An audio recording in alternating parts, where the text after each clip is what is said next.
చేరొచ్చిన ప్రియులందరికీ మళ్ళీ ఒకసారి యేసుక్రీస్తునామమున హృదయపూర్వక వందనాలు తెలియజేస్తున్నాను.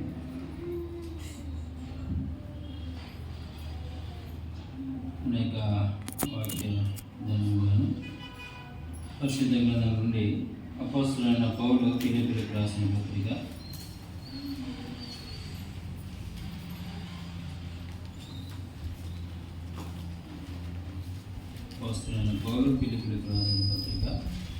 3వ అధ్యాయము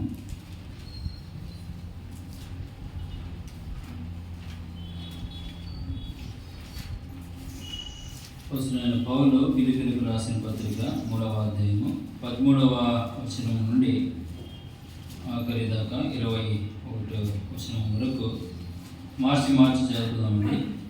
సహోదరులారా, నేను ఇదివరకే పట్టుకొని ఉన్నానని తలంచుకున్నాను. అయితే ఒకటి చేయుచున్నాను, వెనుక ఉన్నవి మరిచి ముందున్న వాటి కొరకై వేగిరపడుచు క్రీస్తు యేసునందు దేవుని ఉన్నతమైన కృపణకు కలుగు బహుమానం పొందవలెనని దుర్యతకే పరిగెత్తుచున్నాను. కాబట్టి మనలో సంపూర్ణమైన వారమందరము ఈ తాత్పర్యమే కలిగి ఉందము. అప్పుడు దేని గూర్చి అయినను మీకు వేరు తాత్పర్యము కలిగి ఉన్న ఎడల అదియో దేవుడు మీకు బయలుపరచును. ఆయన ఇప్పటి వరకు మనకు లభించిన దాన్ని బట్టి క్రమముగా నడుచుకున్నాము. సహోదరులారా, మీరు నన్ను పోలి నడుచుకునుడి. మేము మీకు మాదిరి ఉన్న ప్రకారము నడుచుకుని వారిని గురిపెట్టి చూడుడి. అనేకులు క్రీస్తు శిలువను క్రమముగా నడుచుకుంటున్నారు. వీరిని కూర్చి మీతో అనేక పర్యాయములు చెప్పి నాశనమే వారి అంతము, వారి గడిపే వారి దేవుడు. వారు తాము సిగ్గుపడవలసిన సంగతుల యందు అతిశయపడుచున్నారు. భూ సంబంధమైన వాటి ఎందే మనస్సు ఉంచుచున్నారు. మన పరపతి పరలోకమందున్నది. అక్కడ నుండి ప్రభువైన యేసుక్రీస్తు మన రక్షకుని నిమిత్తము కనిపెట్టుచున్నాము. సమస్తమును తనకు లోపరుచుకొని జాలిన శక్తిని బట్టి ఆయన మన దీన శరీరమును తన మహిమగల శరీరమునకు సమరూపము గలదానిగా మార్చును. దేవుడి యొక్క వాక్య భాగాన్ని మనకు వినికిడిలో దీవించి ఆశీర్వదించలాగా చిన్న ప్రార్థన చేసుకుని మనం ముందు కొనసాగుదాం. మహాగణుడ, మహోన్నతుడ, మహిమరాజా, ఘనమైన శ్రేష్టమైన నామాన్ని బట్టి లెక్కలని స్థుతులు స్తోత్రాలు చెల్లిస్తుంటున్నాం ప్రభువా. ఇంతవరకు నానా మీ సన్నిధి భాగ్యాన్ని ప్రభువా మాకు దయచేసి మరి యొక్క తరుణాన్ని అనుకూలమైన మాకు నాన్న అనుగ్రహించి ప్రభువా మిమ్మల్ని జ్ఞాపకం చేసుకుంటూ మాకు ఇచ్చిన గొప్ప భాగ్యాన్ని నాన్న మీకు స్తోత్రాలు చెల్లిస్తుంటున్నాము. అవును ప్రభువా, ఈ యొక్క సమయంలోనైనా చదవబడిన లేఖన భాగాన్ని ప్రభువా చేరొచ్చిన మా అందరికీ నాన్న ఏ మాట అయితే అవసరమైందో ఈ భాగం నుండి నాన్న మీరే ప్రభావం ఎదురుతున్నానా మీరు మాట్లాడి మీరే మహిమ పొందమని ప్రార్థిస్తుంటున్నాం ప్రభా. అవునైనా కొద్ది సమయాన్ని మాకు దేవుని కనుక దయచేసి మీరేనైనా మహిమ పొందమని అన్ని విధాలుగా మీ నామానికి ఘనత మహిమ ప్రభువులు ఆరోపిస్తూ ప్రభువును రక్షకుడైన యేసుక్రీస్తు ఘనమైన శ్రేష్టమైన నామమున స్తుతించి ప్రార్థించి అడిగి వేడి పొందించున్నాం తండ్రి, ఆమేన్. పిల్లరా, చదవడిన లేఖన భాగము ఎవరు రాశారు? అపోస్తలుడైన పౌలు రాసిన పత్రికగా మనము చూస్తుంటున్నాం.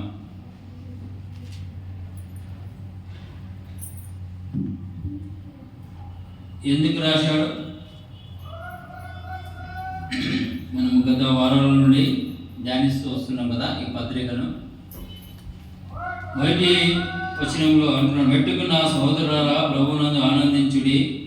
అదే సంగతులను మీకు రాయుట నాకు కష్టమైనది కాదు, మీకు అదే క్షేమకరము కదండి. ఎందుకు రాశాడంటే మాటలో ఫిలిప్పీలో ఉంటున్న సంఘస్థులకు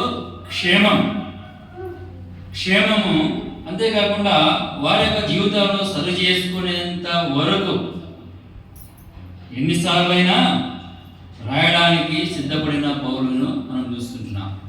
ఎందుకంటే వారి క్షేమ నిమిత్తమై అదే సంగతులను పదే అదే సంగతులను నేను మీకు తెలియజేస్తున్నానని రాసిన మాటలను మనము చూస్తుంటున్నాం. మరియు గత వారంలో మనం విన్నాం కదా, కుక్కల విషయమై జాగ్రత్తగా ఉండుడి, దుష్టులైన పనివారి విషయమై జాగ్రత్తగా ఉండుడి, ఈ ఛేదన ఆచరించు వారి విషయమై జాగ్రత్తగా ఉండి మనం చూస్తున్నాము. అయితే 13వ వచనంలో మనం చూస్తుంటున్నాము, సహోదరులారా, నేను ఇదివరకే పట్టుకొని ఉన్నానని తలంచుకున్నాను, అయితే ఒకటి చేయుచున్నాను, వెనుక ఉన్నవి మరిచి ముందున్న వాటి కొరకై వేగిరపడుచు. దేనికోసము వేగిరపడుతున్నాడంట? ముందున్న వాటి కొరకే వేగిరపడుచున్నావు. ముందు ఏమున్నది? ముందుగా వెనుకున్నవి ఏమి మరిచాడు? అదండి అపోస్తలుడైన పౌలు వెనుకున్నవి మరచి ముందున్న వాటి కొరకు వేగిరపడుచున్నాను అంటున్నాడు. వెనక ఏమున్నాయి? గతించిన జీవితం ఉంటుంది, పాత జీవితం ఉంటుంది, క్రీస్తుకు వ్యతిరేకంగా జీవించిన జీవితము ఉంది. వెనక ఏముంది అంటే, ఇప్పుడు మనం ఎక్కడున్నాము? నూతనమైన సంవత్సరంలో ఉన్నాం. 2వ వారంలో ప్రభు కృపను బట్టి మనము నూతన సంవత్సరంలోనికి వచ్చాం. గతించిన సంవత్సరంలో ఎలా ఉంటుంది? ఆ జీవితాన్ని ఏం చేయాలంట? మర్చిపోవాలంట. అదే అపోస్తలుడైన పౌలు తన జీవితంలో ఆ కార్యాన్ని చేస్తూ తాను ఎక్కడ వెళ్ళినా వారికి కూడా ఆ విధంగా జీవించాలని తన పత్రికలు, అనేక పత్రికలు కదా, ఎఫెసీయులకు రాశాడు, కొరింథీయులకు రాశాడు, ఫిలిప్పీయులకు రాశాడు, తెస్సలోనికీయులకు రాశాడు. ఎక్కడికి వెళ్ళినా తాను జీవించినదే కదా. వాక్యం ఏం చెప్తుందో ప్రభువును పోలి నడుచుకుంటున్నాడు. అదే కింది వచనంలో మనము 17వ వచనంలో చదువుకున్నాం కదా, మమ్మును పోలి నడుచుకున్నాను, నేను క్రీస్తును పోలి నడుచుకున్నాను, మీరు నన్ను పోలి నడుచుకున్నాడని పౌలు తెలియజేస్తాడు. అందుకని అంటున్నాడు, నేను వెనుక ఉన్నవి మరచి. వెనుక ఏమున్నాయి? పాత జీవితం, అయిష్టమైన జీవితం, దేవునికి వ్యతిరేకమైన జీవితం ఉంది. దానిని నేను మరిచాను. ప్రభు నాకు అమూల్యమైన జీవితాన్ని అనుగ్రహించాడు. ఆ అమూల్యమైన జీవితము నా ముందు ఉంటున్నది. ముందున్న వాటి కొరకై నేను వేగిరపడుచున్నాను. ఎంత అమూల్యమైన మాటలు, ఎంత చక్కనైన మాటలు పౌలు మన ముందుకు తీసుకొస్తున్నాడు. ఆయన ఏం చేస్తున్నాడు? వెనుకున్నవి మరిచాడు. తూచా తప్పకుండా దేవుని మాటను వింటున్నాడు. అందుకనే అంతగా మరియు ప్రభు మహిమార్థమై అన్ని పత్రికలు రాశాడు కదా, క్రీస్తును పోలి నడుచుకున్నాడు. తను అంటాడు, ఇంకా పాప పర్యార్థం నిమిత్తమై క్రీస్తు ఏదైనా మిగిల్చి ఉంటే ఆ వంతు నేను తీస్తాను అంటున్నాడు. అంతగా మరి ప్రభులో అంటగట్టబడిన పౌరులను మనం చూస్తుంటున్నాం. అందుకే ఆ ధైర్యంతో అంటున్నాడు, నేను వెనుకున్నవి మరిచి. ఇక నా జీవితంలో నేను వెనుకున్న వాటిని నేను మరియు జ్ఞాపకం చేసుకో.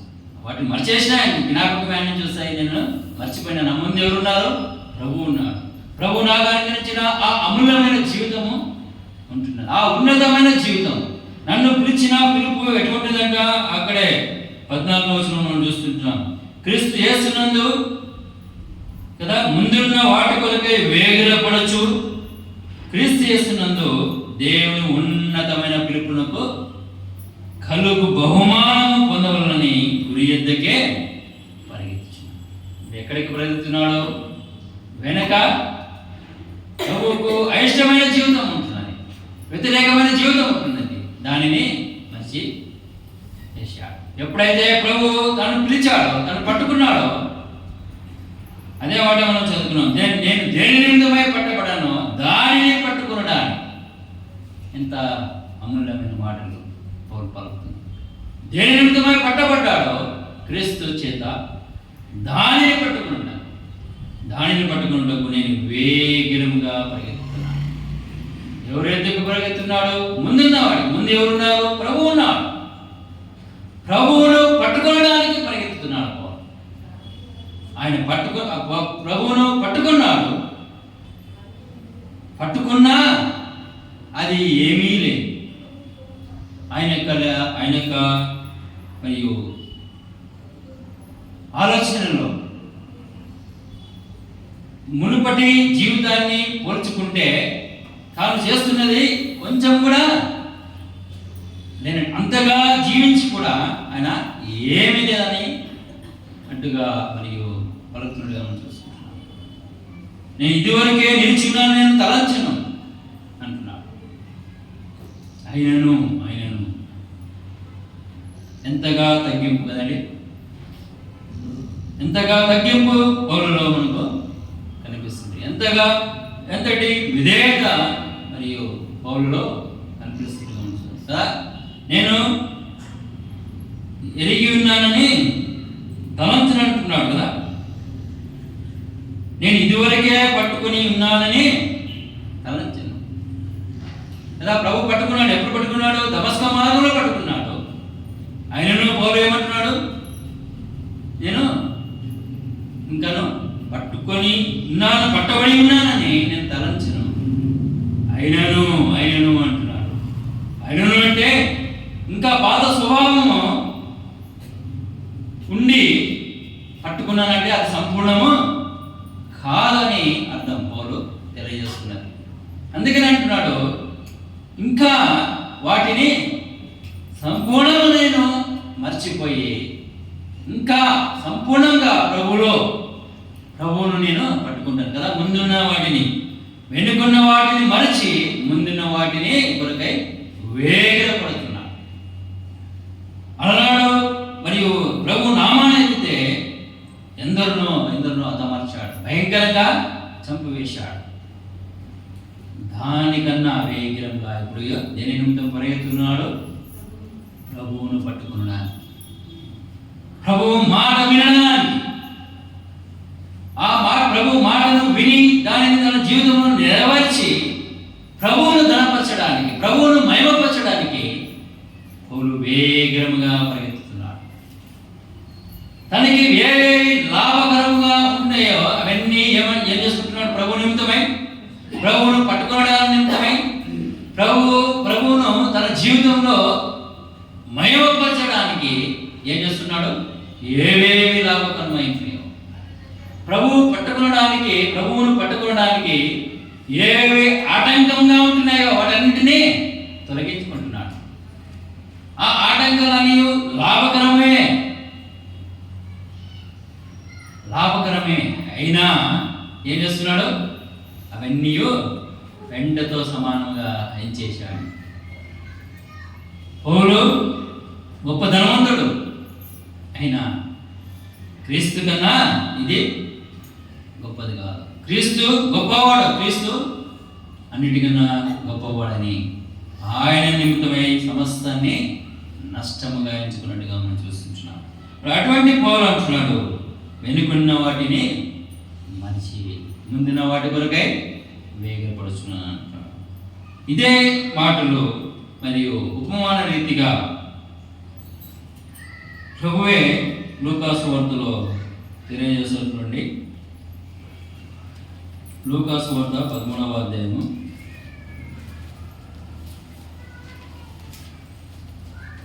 లూకాసు వార్త 13వ అధ్యాయము 9వ వచనం.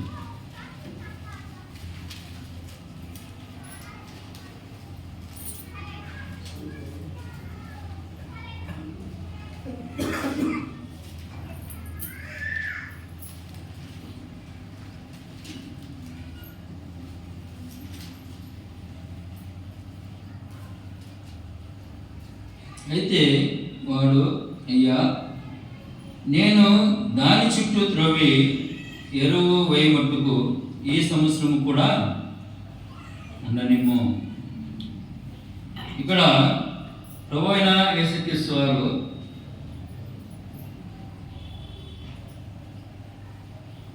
ఫలించే విషయంలో, ప్రభు నిమిత్తమై ఫలించే విషయంలో ఒక ఉపమానము తెలియజేస్తుంటున్నాడు. అక్కడ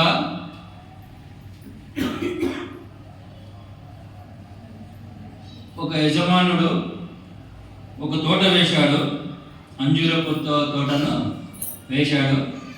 ఆ తోటలో మరి కాయటకు తోటమాలి ఉంచాడు. ఉంచుంటుండగా మరియు 7వ వచనంలో తెలియజేస్తుంటుంది, కనుక అతడు, ఇదిగో 3 ఏళ్ల నుండి నేను ఈ అంజూరపు చెట్టున పండ్లు వెతుకుచున్నాను కానీ ఏమీయో దొరకలేదు. దీనిని నరికివేయము, దీని వలన ఈ భూమియో వ్యర్థమై పోగలనని ద్రాక్ష తోట మాలితో చెప్పాను. ఆ యజమానుడు వచ్చాడు కదా, ఎన్నిసార్లు వచ్చాడు? ఎన్నిసార్లు దానికన్నా ఎన్ని సంవత్సరాలుగా సహనంతో ఉన్నాడు? 3 సంవత్సరాలు కదా. మొదటి సంవత్సరం వచ్చాడు, అప్పుడు పండ్లు కాయలేదు, సరేలేని ఓర్చుకున్నాడు. 2వ సంవత్సరం వచ్చాడు, అప్పుడు కూడా పండ్లు కాయలేదు, అప్పుడు ఓర్చుకున్నాడు. 3వసారికి ఏమైపోయింది? యజమానికి కోపం వచ్చేసింది. ఏమంటున్నాడు 3వసారికి? 3 ఏళ్ల నుండి నేను ఈ అంజూరపు చెట్టున పండ్లు వెతుకుచున్నాను కానీ ఏమీ దొరకలేదు. దీనినే నరికివేయము, దీని వలన ఈ భూమి ఎలా వ్యర్థమైపోవాలని ద్రాక్ష తోట మాలితో చెప్పాలని చూసుకుంటా. ఫలింప లేకపోతే అది నరికివేయాలి. ఈ ఉపమానంలో మనకు పాఠం ఏమైంది పిల్లలు? ఆ యజమాని ఎవరు? పరలోకపు తండ్రి. తోటమాలి ఎవరు? ప్రభువైన యేసుక్రీస్తు వారు. కాయవలసిన ఆ యొక్క అంజూరపు చెట్టు ఎవరు పిల్లలా? నమ్మిన ప్రతిక విశ్వాసం. మనమే ఆ యొక్క అంజూరపు చెట్టు. అక్కడ ఆ యజమాని 3 సంవత్సరాల నుండి మరియు వేచి ఉన్నాడు. 3 సంవత్సరాలకే సహనము కోల్పోయాడు. అయితే మన తోటమాలి, మన ప్రియ ప్రభువు మనను ఎంతగా సహిస్తున్నాడు కదా. మనము ఒక్కొక్కరికి ఎన్ని సంవత్సరాలు మనమే ఆలోచన చేద్దాం. భూమిపై జన్మించినటువంటి ఇంతవరకు మనను కాల్చి కాపాడి నడిపిస్తుంటున్నాడు. ఎంత అవిధేయతను మనం కనపరిచాం కదా. మరియు పలేక ఈ అంజూరపు చెట్టు ఏ విధంగా ఫలం ఇవ్వలేక 3 సంవత్సరాల నుండి ఆ విధంగానే ఆ యజమానికి మరియు బాధను కలిగిస్తుంది, వేదనను కలిగిస్తున్నది. ఆఖరి 3వ సంవత్సరం వేసరికి ఆ సహనం కోల్పోయాడు యజమాని, నరికివేయమన్నాడు. అదేవిధంగా ప్రియ ప్రభు కూడా నీ నిమిత్తము నా నిమిత్తమై తండ్రి ఎదుట వేడుకుంటున్నాడు. ఎన్ని సంవత్సరాల నుండి ఆయనకు వ్యతిరేకంగా మనం జీవించాము. రక్షింపబడిన నుండి పౌలు నాటి నుండి నేటి వరకు ఆ మాటను పలుకుతున్నంత మట్టుకు అప్పటి వరకు నేను వెనుకున్నవి మరిచి ముందున్న వాటి కొరకై వేగపడుచున్నాను అన్నాడు. గత సంవత్సరాల్లో వ్యతిరేకంగా జీవించిన ఆ జీవిత కాలం అంతా ఎప్పుడైతే ప్రభువు పట్టుకున్నాడో ఆ క్షణం నుండి మరియు ముందున్న వాటి కొరకే వేగిరపడ్డాడు. అలాగైతే నీ నా జీవితంలో రక్షింపబడిన నాటి నుండి మరి ముందున్న వాటి కొరకే మనం వేగిరపడ్డామా? ఆలోచిద్దాం. వేగిరా పడితే మన యందు ప్రభువు ఆనందించేవాడిగా ఉంటున్నాడు. నూతన సంవత్సరంలోనికి కదా ఈ యొక్క తోటమలే అంటున్నాడు, అయ్యా అయితే వాడు, అయ్యా నేను దాని చుట్టూ త్రోవి ఎరువు వేయ మట్టుకు ఈ సంవత్సరం కూడా ఉండనేమో, అది ఫలించినా సరే లేని ఎడల నరికి వేయమని అతనితో చెప్పడం చూస్తున్నాను. ఏమంటున్నాడు? ఈ సంవత్సరం ఉండనేమో కదా, 3 సంవత్సరాలు చూసాము, ఇదొక్క సంవత్సరము ఉండనేమో, నేను మరియు దానికి ఎరువు వేస్తాను, ఈ సంవత్సరము పడేటట్టుగా చేస్తానని ఆ యొక్క తోటమాలి అంటున్నట్టుగా మనం చూస్తున్నాం.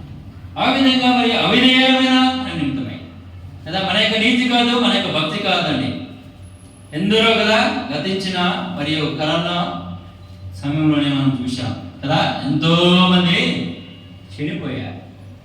అయినా ప్రభు మన ఎందుకు కృప చూపుతున్నాడు అంటే, ఇంకా సరి చేసుకోవలసినవి, ఇంకా పాతవి, ఇంకా మర్చిపోవలసినవి మనకి జీవితాలు ఉన్నాయి. మన గొప్పతనం ఏం లేదండి కదా, మరి అన్ని కూడా ఉన్నారు కదా లోకం మీద, మనం ఒక్కరే ఉంటే అది మన గొప్పతనం. అన్ని కూడా ఉన్నారు, వాళ్ళు కూడా సజీవులతో ఉన్నారు. అయితే ఎన్ని నిమిత్తమై ఉన్నాడంటే, ఈ తోటమాలి మరియు ఆ యజమానితో వేడుకున్నట్టుగా ప్రియ ప్రభువు మన నిమిత్తమై తండ్రి కుడిపాక్షణ కూర్చుండి విజ్ఞాపన చేస్తున్నాడు.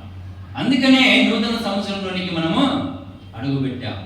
ఎందు నిమిత్తమైనగా ఆ పాతవి మర్చిపోకుండా, గత సంవత్సరంలో మనం జీవించిన ఆ జీవితాన్ని మర్చిపోకుండా అదే జీవితము ఈ సంవత్సరంలో కూడా కొనసాగించడానికి దేవుడు మనల్ని సజీవ లెక్కలో ఉంచాలి. అందు నిమిత్తమై దేవుడు మన నిమిత్తమై విజ్ఞాపన చేస్తలేడండి. ఆ మాటను చూడండి, రోమీయులకు రాసిన పత్రిక 8వ అధ్యాయము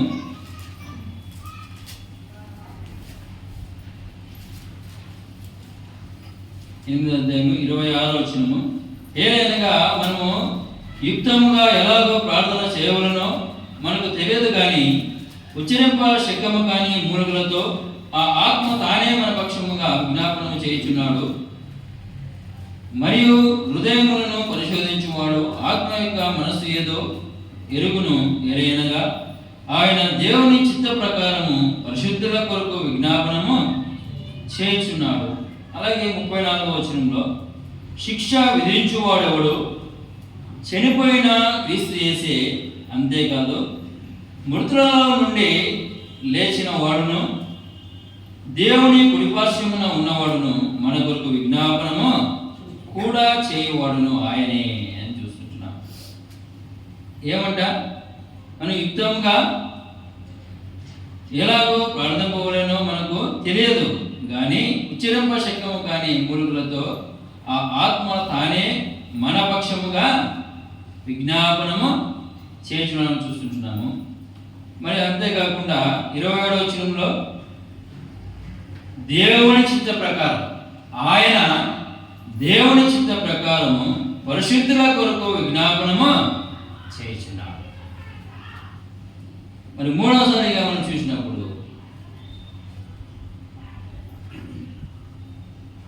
శిక్ష విధించేవాడు ఎవడు? శిక్ష విధించేవాడు ఎవరండి? ప్రభువే కదా.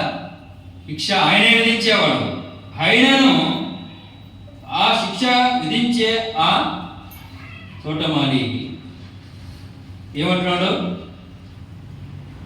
చనిపోయిన క్రీస్తు యేసు, అంతేకాదు మృతులలో నుండి లేచిన వాడును దేవుని కృపాక్షమున ఉన్నవాడును మన కొరకు విజ్ఞాపనము చేస్తున్నాడు. ఎందుకు చేస్తున్నాడు అనగా మనం ఫలించాలి. గత సంవత్సరంలో కదా, ఇన్ని సంవత్సరాల నుండి ఎన్నోసార్లు వినిపించినా ఏం చేశాము? ఫలింపలేని స్థితిలో ఉన్నాం. అందుకనే ఈ సంవత్సరంలో అయినా ఫలిస్తామని దేవుడు ఈ యొక్క నూతన సంవత్సరంలోనికి మనను ప్రవేశపెట్టాడు. ఈ యొక్క నూతన సంవత్సరంలో మనము ప్రవేశపెట్టబడింటుండగా మనం ఏం చేయాలి? పౌలు గత సంవత్సరంలో జీవించిన ఆ యొక్క జీవితాన్ని మర్చిపోయాడు. ఎప్పుడు మర్చిపోయాడు? ఎప్పుడైతే ప్రభువు పట్టుకున్నాడో ఆ క్షణంలోనే మర్చిపోయాడు. అయినా ఆ ఫిలిప్పీన సంఘస్థుల్లో క్రీస్తుకు వ్యతిరేకంగా, క్రీస్తుకు శత్రువులుగా జీవిస్తున్నారు. అందుకనే మర్చిపోయినా అంటే వారికి బోధ కలిగినట్టుగా ఆ మాటలు, నేను వెనుకొన్నవి మరిచి ముందున్న వాటి కొరకు నేను వేగిరపడుతున్నాను. అందుకే మీరు నన్ను పోలి మమ్ము పోలి నడుచుకునుడి. 27వ వచనంలో మనం చూస్తుంటున్నాం కదా, మమ్ము పోలి నడుచుకునుడి అని అంటున్నాడు. ఆయన ఎవరిని పోలిగానే నడుచుకున్నాడు? గురి ఎద్దకే పరిగెత్తుతున్నాడు, ప్రభువునే చూస్తున్నాడు.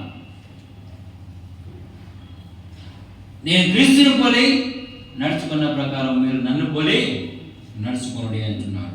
మరి క్రీస్తును పోలి నడుచుకున్నాడు. మరియు మనము ఎవరిని పోలి నడుచుకోవాలి? మనం కూడా క్రీస్తును పోలే నడుచుకోవాలి అని ఏమంటున్నాడు? ఆయన మాదిరిగా ఉన్నాడు. తను ఏమి చేస్తున్నాడో అదే చెప్తున్నాడు. అందుని బట్టి ప్రభువు మహిమపరచబడుతున్నాడు.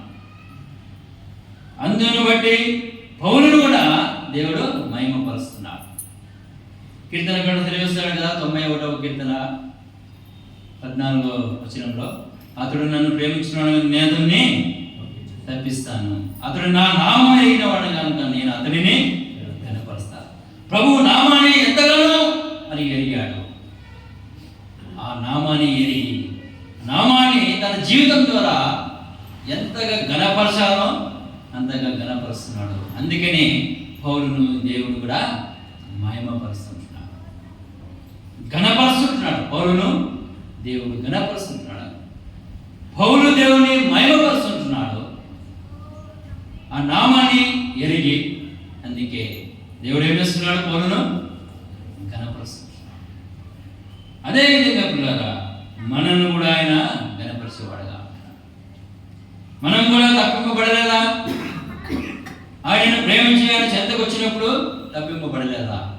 తప్పింపబడ్డాం. మరి ఆయన నామాన్ని ఎరిగామా? ఆయన నామాన్ని ఎరిగితే ఏమైపోతుంది? పాతవి మర్చిపోతాం కదా. మరలా ఎవడైనా క్రీస్తునందుండేలా వాడు నూతన సృష్టి, పాతవి గతించి నీవుగా సమస్తము క్రొత్తవాయి. 1-2 పెట్టుకోమని ఉందా? 1-2 పెట్టుకుంటే పర్వాలేదని ఉందా? ఏమండి? కదా, పాతవన్నీ కొన్ని ఉంటే సరిపోతుందని ఉందా వాక్యము? ఏమండి? ఆ వాక్యానికి లోబడిన పౌలు తెలియజేస్తున్నాడు. ఏమని తెలియజేస్తున్నాడు? వెనుకున్నవి మరిచి ముందున్న వాటి కొరకు వేగిరపడుతున్నాడు. ఎక్కడ కూడా నిర్లక్ష్యము చూపటం లేదు. ఎక్కడ కూడా మరియు వాయిదాలు వేయడం లేదు కదా. ఏమంటాడు? వేగంగా ప్రయత్నం అంటే మరియు ఆలస్యానికి తావులేదు. ఎందుకంటే అటు ఇటు చూడడం లే, గురి ఎద్దకే పరిగెత్తున్నాడు కాబట్టి వేగిరంగా ఖచ్చితంగా పరిగెత్తగలను. ఆ యొక్క నమ్మకము, విశ్వాసం ఉన్నది. అంతగా దేవునికి తను తాను అర్పించుకున్నాడు కాబట్టి ఏమంటున్నాడు? మరి తిమోతి పత్రికలో, నా విశ్వాసమును కాపాడుకుంటుని, నా పరుగు తుదముట్టించిని, ఇక మీదట నా కొరకు నీతి కిరీటము ఉంచబడి ఉన్నదని పౌలు తెలియజేస్తున్నాడు. కాబట్టి మరియు ఆయన నామాన్ని ఎరిగిన వారమైతే ఏం చేయాలి? వెనుకున్నవి మరవాలి. మరొకపోతే ఎవరికండి ప్రమాదము? మనకే. మరొకపోతే ప్రమాదం. మరొకపోతే అనడానికి అది సర్దుబాటు ఏంటో దాంట్లో మరవలసిందే. మరొక పోయినామనుకో ఈ జీవితం వ్యర్థమే. ఏమండి?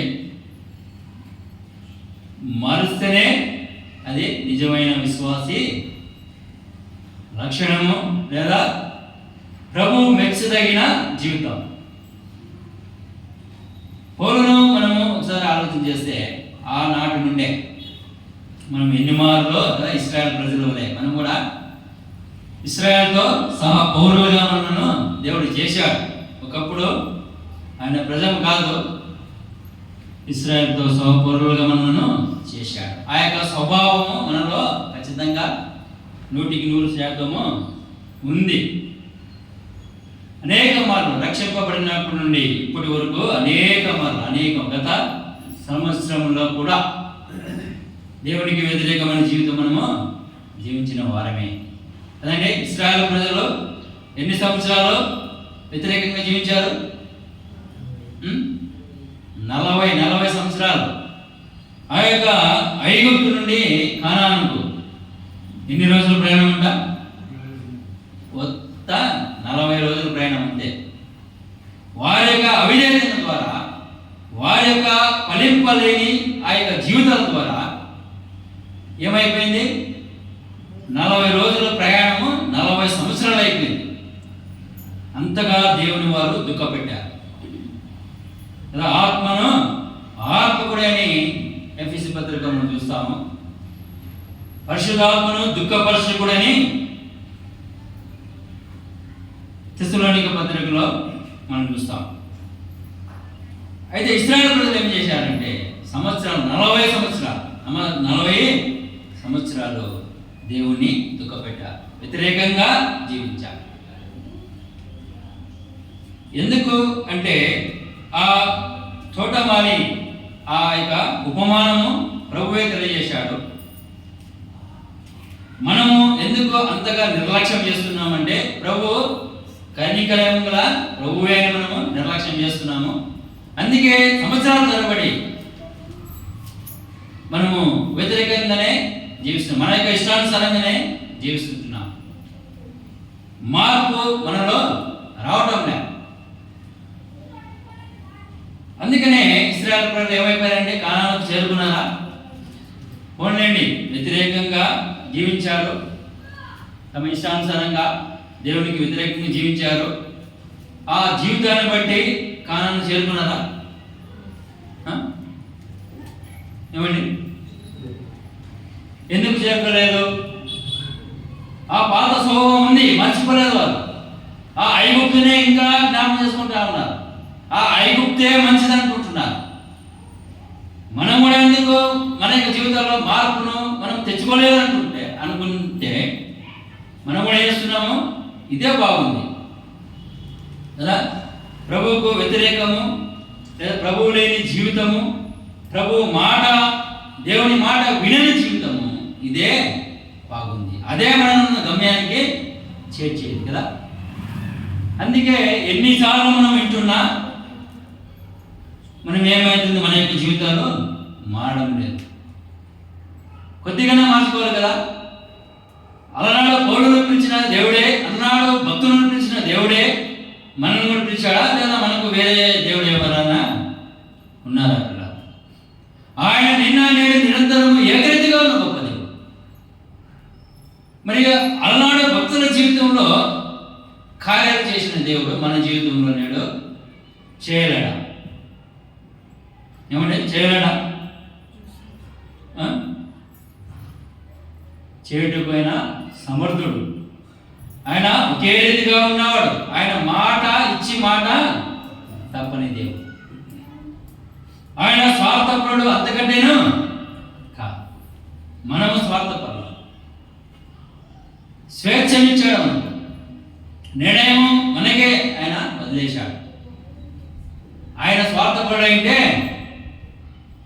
సరిగా మనకు అయ్యో వాత పెడుతుండే.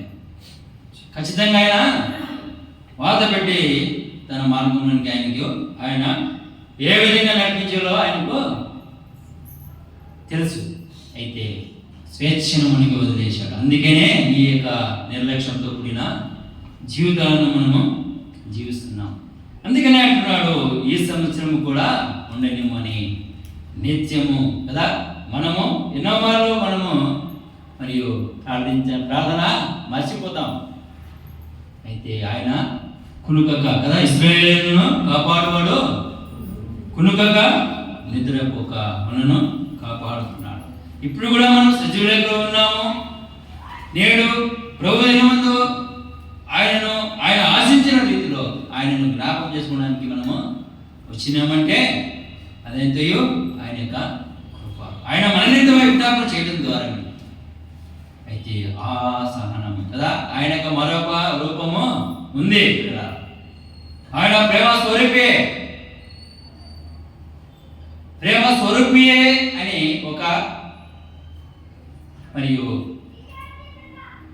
ఒక భాగాన్ని మనము చూస్తుంటున్నాం. అయితే మరొక భాగం ఉంటున్నది ఆయనలో. ఆయన భయంకరుడు కదా. లేఖనాల్లో మనం చూస్తున్నాం, జీవము గల దేవుని చేతిలో పడుట బహు భయంకరంగా చూస్తున్నాం. ఇవన్నీ ఈ మాటలను ఇశ్రాయేలు ప్రజలను భక్తులను ఎందుకు ఉంచాడు? యుగాంతం మనకు కదా పాతవి మర్చిపోకుండా, పాత స్వభావము కదా, క్రీస్తుకు వ్యతిరేకమైన ఆ జీవితము ఇంకా పెట్టుకొని మర్చిపోని వారమైతే ఆయన వారము కాదము. ఏమండి, ప్రభు అంటాడు కదా, నాగేటి మీద చేయి వేసి వెనక తీసిన వాడు నాకు పాత్రుడుగా. అందుకనే పౌలు భయపడుతున్నా. అందుకనే ఆ పాత దానికి నేను వెళ్ళను. ఎప్పుడో మర్చిపోయేసిన, ఎప్పుడైతే నేను ప్రభు ఆ దమస్క మార్గంలో పట్టుకున్నాడో ఆ క్షణం నేను పాతది మర్చిపోయేసాను. చూడండి, ఇంకా తను ఎంతగా తగ్గించుకొని మాట్లాడుతున్నాడంటే, కొరింథీయులకు రాసిన పత్రిక, అపోస్తలుడైన పౌలు కొరింథీయులకు రాసిన మొదటి పత్రిక 15వ అధ్యాయము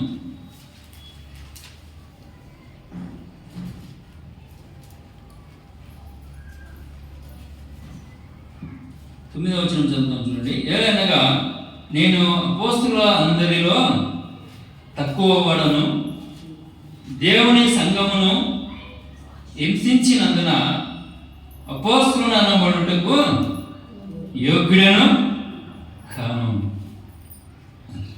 చూడండి ఎంతగా తగ్గింపు, ఎంతగా దేవునిపై దేవుని ఎదుట విధేయత. ఏమంటున్నాడు ఇక్కడ?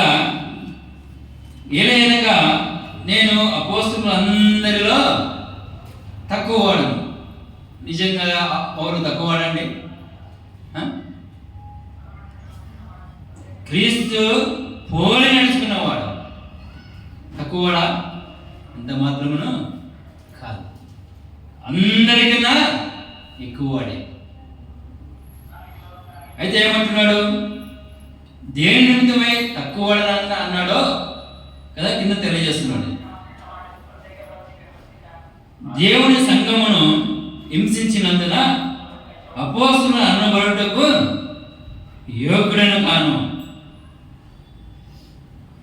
ఎందుకంట ఒకప్పుడు హింసిస్తుంటిని, ఆ జీవితాన్ని పోల్చుకుంటే నేను ప్రభువు నన్ను యోగ్యునిగా ఎంచకూడదు అని అంటున్నాడు. అయినను నేనేమై ఉన్నానో అది దేవుని కృప వలనే అయి ఉన్నాను. మరియు నాకు అనుగ్రహింపబడిన ఆయన కృప నిష్ఫలము కాలేదు, కానీ వారందరికంటే నేను ఎక్కువగా ప్రయాసపడినది నేను కాను, నాకు తోడై ఉన్న దేవుని కృపయే. ఎంత చక్కని మాట తెలియజేస్తుంది చూడండి. ఎందుకంటే ఫిలిప్పీ పత్రిక మనం చదువుకున్న భాగంలో చూసాం. ఎందుకు ఈ మాటలు పౌలు తెలియజేస్తున్నాడంటే,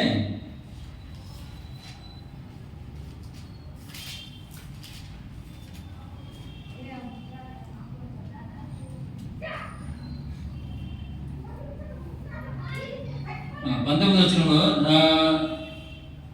నాశనమే వారి అంతము, వారి గడిపే వారి దేవుడు, వారు తాము సిగ్గుపడవలసిన సంగతులు ఎందు అతిశయపడుచున్నారు, భూ సంబంధమైన వాటి ఎందే మనస్సు ఉంచుచున్నారు. 18వ వచనం చూడండి. అనేకులు క్రీస్తు శిలువకు శత్రువులుగా నడుచుకొనుచున్నారు, వీరిని గురించి మీతో అనేక పర్యాయములు చెప్పి ఇప్పుడును ఏడ్చుచూ చెప్పుచున్నాను కదా. ఏమంట? అనేకులు అనేక మార్లు పౌలు యొక్క మాటలు విన్నా కూడా ఇంకా ఏమవుతున్నారు? కొంతమంది రక్షింపబడుతున్నారు, ప్రభువును ఎరిగారు, ప్రభువును వెంబడిస్తున్నారు. అయితే కొంతమంది అన్నిసార్లు విన్నా మనకు వలే కదా, మనం కూడా ఎంత మొండబారిపోయినామో కదా, వాత వేయబడిన మనసాక్షులుగా మనము ఉంటున్నామో, ఆ విధంగా అలనాడు ఆ ఫిలిప్పీ సంఘస్థులు కూడా క్రీస్తుకు వ్యతిరేకులుగా వారు అనేకులు అని చూస్తుంటాం. అనేకులు క్రీస్తుకు శిలువకు శత్రువులుగా మారిపోయారంట. అందుకని కదా పదే అదే సంగతులను మీకు రాస్తున్నానని మరి మొదటి వచనంలో మనము చూస్తుంటున్నాము. మరియు ఇక్కడ చూస్తుంటున్నాము ఏమంట? అదే సంగతులను ఏడ్చుచు మరలా చెప్తున్నానని తెలియజేస్తుంటాడు. 18లో వచ్చి అనేకులు క్రీస్తు శిలువకు శత్రువులుగా నడుచుకొనుచున్నారు, వీరిని గురించి మీతో అనేక పర్యాయములు చెప్పి ఇప్పుడును ఏడ్చుచు చెప్పుచున్నాను. వారు ఏం చేస్తున్నారంట? దేవుని మాటను పక్కన పెట్టేశారు కదా. ప్రభు ఏమన్నాడో అన్నాడు. మరియు కొండ మీద ప్రసంగంలో మొదట దేనిని వెతకాలంట? నీతిని, రాజ్యంను వెతకాలి. అప్పుడు ఈ భూ సంబంధమైన వాటిని మీరు అడగకపోయినా నేను ఇస్తానంటే ఆ మాటను మీరు పక్కన పెట్టేశారు. ఎవరు? ఫిలిప్పీలో ఉంటున్న సంఘస్థులు పక్కన పెట్టేసి క్రీస్తుకు వ్యతిరేకంగా జీవిస్తున్నారు. అంతేకాకుండా ఏమిస్తున్నాడు? ఏమి తిందుమా, ఏం త్రాగుదుమా అని వారు ఆలోచిస్తున్నారు. అదే పౌలు తెలియజేస్తున్నాడు.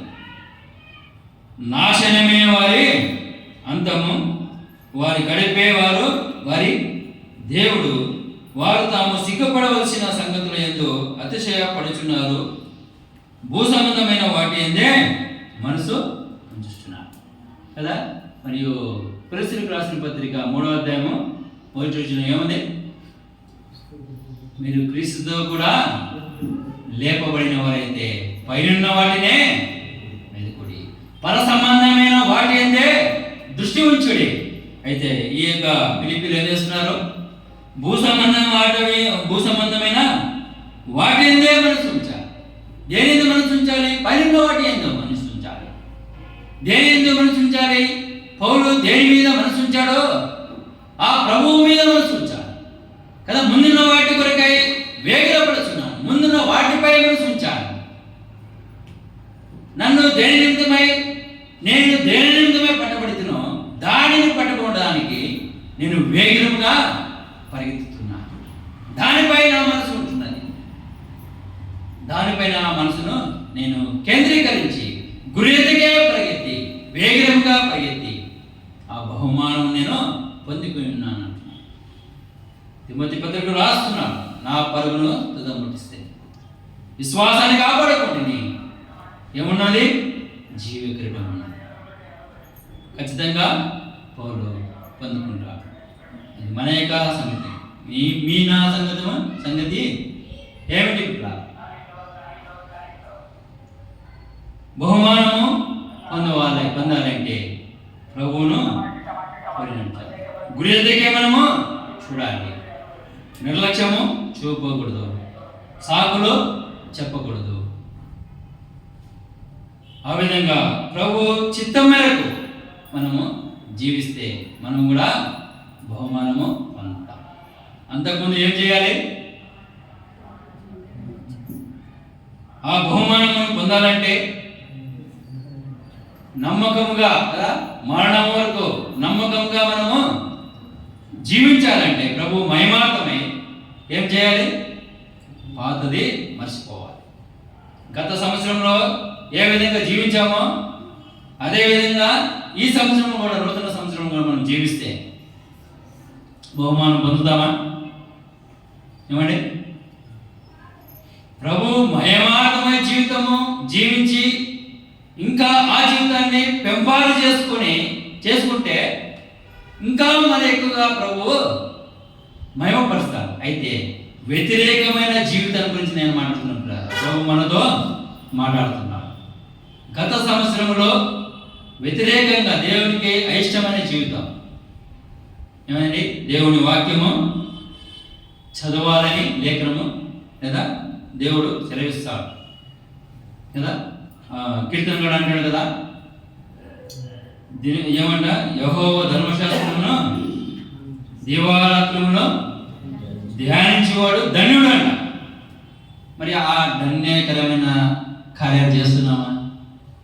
చేస్తే మంచిది. ఇప్పుడు దేవుడు మహిమపరచబడతాడు కదా. దిననిత్యము వాక్యం ఇంకా భక్తులు తెలియజేస్తా, వాక్యం ద్వారానే ఆ దినాన్ని ప్రారంభించాలి కదా. ఒకరోజు వాక్యము చదవకపోతే ఆ రోజంతా మనశ్శాంతిగా ఉండదని అనేక భక్తులు కూడా మరియు తెలియజేయడం మనము విన్నాం. అయితే ప్రభు మాటకు లోబడేది ప్రాముఖ్యమైన సంగతి. అయినను కదా, నేను ఏమైనానో అదంతయు ప్రభువును బట్టి అయినానని అంటాడు. చూడండి, ఇక్కడే మనం చదువుకున్న భాగంలోనే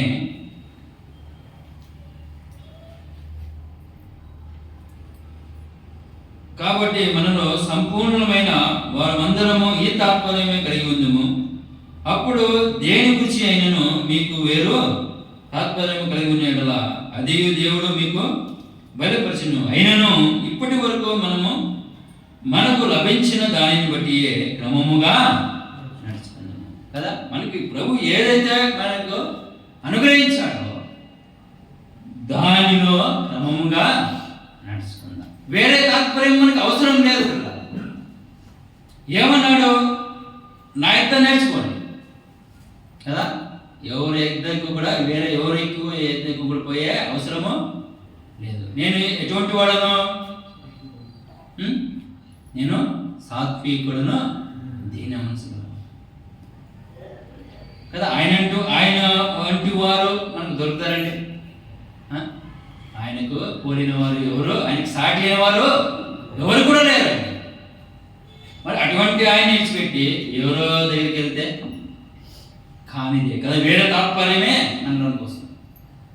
అందుకని వేరే తాత్పర్యము ఎదుటికి పోదు. ఎవరెందుకు వెళ్ళాడు? గురి ఎద్దుకే వెళ్ళాడు. ఎప్పుడు వెళ్ళాడు? వెనుకున్నవి మరిచి అప్పుడు వెళ్ళాడు. ఎప్పుడు మరిచాడు? ప్రభువు ఎప్పుడు పట్టుకున్నాడో ఆ క్షణంలో మరిచాడు. అయితే మన యొక్క జీవితాల్లో కదా ఇశ్రాయేలు ప్రజలలోనే మాటికి సంవత్సరాల తరబడి ఆయన ఎంతో ప్రేమగల దేవుడు, ఆయన కనికరమైన దేవుడు, కృపగల దేవుడు కాల్చి కాపాడి ఇంతవరకు కదా. నాకు 45 సంవత్సరాలు ఆయన కాల్చి కాపాడు. ఆయన ప్రేమగల దేవుడే. అయితే ఆయన ఎంత ప్రేమగల దేవుడో అంతే భయంకరుడు. ఆయన ప్రేమగల దేవుడు మాత్రమే అయితే ఇశ్రాయేలు ప్రజలు కూడా బ్రతకాలి కదండి కదా. ఎంతమంది చనిపోయింది? 6 లక్షల జనము పిట్టలు రాలిపోయినట్ల అరణ్యంలో రాలిపోయి. ఎందుకు రాలిపోయినగా? వెన్నుకవి మర్చిపోలేదు, పాపపు స్వభావము మర్చిపోలేదు. ఆ ఐగుప్తే మేలు అంటున్నారు. అవునంటున్నారు, ఈ జీవితమే మేలు. మాకు ఇష్టం వచ్చినప్పుడే మేము మందిరానికి వస్తాము కదా. ప్రభు వాక్యం చెప్పే విధంగా మేము రాము. మా ఇష్టం వచ్చినప్పుడు వస్తాము, అనుకూలం ఉన్నప్పుడు వస్తామంటే అది పాత జీవితమే, క్రీస్తు లేని జీవితం. అది నేను చెప్తున్నది కాదు, వాక్యము తెలుస్తుంది. ఏం తెలుస్తుంది? క్రీస్తు నందు ఉన్నాయి కదా నూతన సృష్టి. క్రీస్తులోనికి మన యొక్క స్వరూపము రావాలని ప్రభు ఏం చేశాడు? మన ఎడల కనికరం చూపాడు, మన ఎడల కృపను చూపి ఈ నూతన సంవత్సరంలో 2025 సంవత్సరంలో దేవుడు మనం ఉంచాడు. మనను మనను దేవుడు నశింప చేయడానికి చేస్తాడు. ఆయన ఎప్పుడు చేస్తాడంటే ఆయన మాట వినకపోతే. ఈ సంవత్సరమైనా మనం వింటామని మనం ఇంకా సజీవులలో ఉంచాలి, లేకపోతే ఎప్పుడో కలంలోనే తీసుకుపోతుండే. వింటాడు ఇంకా వింటాడని దేవుడు ఆయన మన నిమిత్తమై దీర్ఘశాంతాన్ని వహిస్తున్నాడు. అట్లని మనము నిర్లక్ష్యం చేస్తే ఖచ్చితంగా ఆయన వాత వేశాడు. ఖచ్చితంగా ఆ నరకానికి కదా ఇశ్రాయేలు ప్రజలు చనిపోయారు. మనకేముంది కాచుకొని? ఆ భయంకరమైన అగ్నిగుండం ఉంది. అది ఎవరికి? నమ్మని వారికి అగ్నిగుండం, భయంకరమైన అగ్నిగుండం ఉంది, పాతాళం ఉంటున్నది. ఆ యొక్క పాతాళం నుండి రక్షించడానికి మనను మరియు దేవాది దేవుడు ఆ పొలమును వీడి పాపలోకాన్ని తగ్గించుకొని ఆరాధించాడు. మనము రక్షింపబడాలంటే లేదా నిత్య జీవం పొందాలంటే ఒక మాట మనము చూసుకొని ముగించుకొని చూడండి. అది ఎఫెసీయులకు రాసిన పత్రిక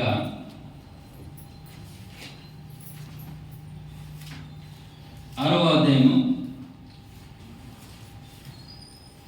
1వ వచనం. ప్రియులారా, ప్రభువునందు మీ తల్లిదండ్రులకు విధేయులై ఉండుడి, ఇది ధర్మమే.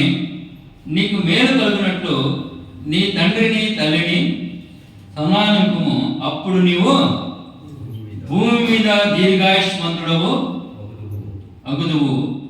ఇది వాగ్దానంతో కూడిన ఆజ్ఞలలో మొదటిది అంటూ కింద 5వ వచనంలో తెలియజేస్తున్నాడు. దాసులారా, యథార్థమైన హృదయం గల వారై భయముతోను వణుకుతోను క్రీస్తును కోరే శరీర విషయంలో మీ యజమానులైన వారికి విధేయులై ఉండుడి. ఎందుకు చదివించాలంటే ఇక్కడ ఏమంటాడు? క్రీస్తునకు వలె శరీర విషయంలో మీ యజమానులైన వారికి విధేయులై ఉండుడి. ఇక్కడ మొదటి వచనంలో ఏం తెలియజేస్తున్నాడు? మీ తల్లిదండ్రులకు విధేయులై ఉండుడి. విధేయులై ఉంటే ఏమవుతుందంట? దీర్ఘాయుష్మంతులము అవుతాం. ఆ విధేయత ఎప్పుడు వస్తుంది కదా? ఇక్కడ విధేయత చూపిస్తే దీర్ఘాయుష్ అనుకో వస్తుంది. ఆ విధేయత మనము అవిధేయమైన మన నిమిత్తమే కదా. అందుకే కింద 5వ వచనం అంటున్నాడు, క్రీస్తునకు వలె. క్రీస్తు ఏ విధంగా ఆ కార్యం చేశాడంట? భయముతోను వణుకుతోను క్రీస్తునకు వలె అని. అవిధేయమైన మన నిమిత్తమై ప్రియ ప్రభు తండ్రికి విధేయతను కనపరిచాడు. అందుకనే అంటున్నాడు కదా, ఆ ప్రియ ప్రభువు తండ్రికి విధేయతను చూపడం ద్వారా ఆ విధేయత ఎటువంటిది అనగా ఏ లోపము లేదు. ఆ విధేయత ఎటువంటిది అనగా శిలువ మరణం పొందినంతగా విధేయతను చూపాడు. తన ప్రాణం పెట్టినంతగా ఆయన విధేయతను చూపాడు. ఆ విధేయతను చూపడం ద్వారా మనకేమానందమైపోయింది ఏమండి? ఇప్పుడే మనం చూసాం, తల్లిదండ్రులకు విధేయులుగా ఉన్నప్పుడు ఏమవుతుందంట? దీర్ఘాయుష్మంతులు అవుతాం. ఎక్కడ? భూమి మీద అవుతామో అంతేకాకుండా పరలోకం కూడా అవుతాం కదా. ఆ ప్రియ ప్రభు మన నిమిత్తమై విధేయతను, ఏ విధేయత? శిలువ మరణం పొందినంతగా విధేయతను చూపి తను తాను అర్పించుకొని ప్రాణాలను బలిగా పెట్టి తిరిగి ఏమై 3వ దినమున మృత్యుంజయ లేచాడు. ఆయన మరణాన్ని గెలిచి లేచాడు. తద్వారా మనకేమైంది? దీర్ఘాయుష్ అనుగ్రహించాడు. యుగాలు దేవుడితో ఉండే భాగ్యాన్ని, ఆ నిత్య రాజ్యంలో ఉండే భాగ్యాన్ని దేవుడు మనకు అనుగ్రహించాడు. అదే కాకుండా పిల్లరా, మన యొక్క మరియు ఈ యొక్క సంవత్సరంలో దేవుడు మనను నరికివేయకూడదంటే ఏం చేయాలి? ఆయుష్ను పెంచుకోవాలి.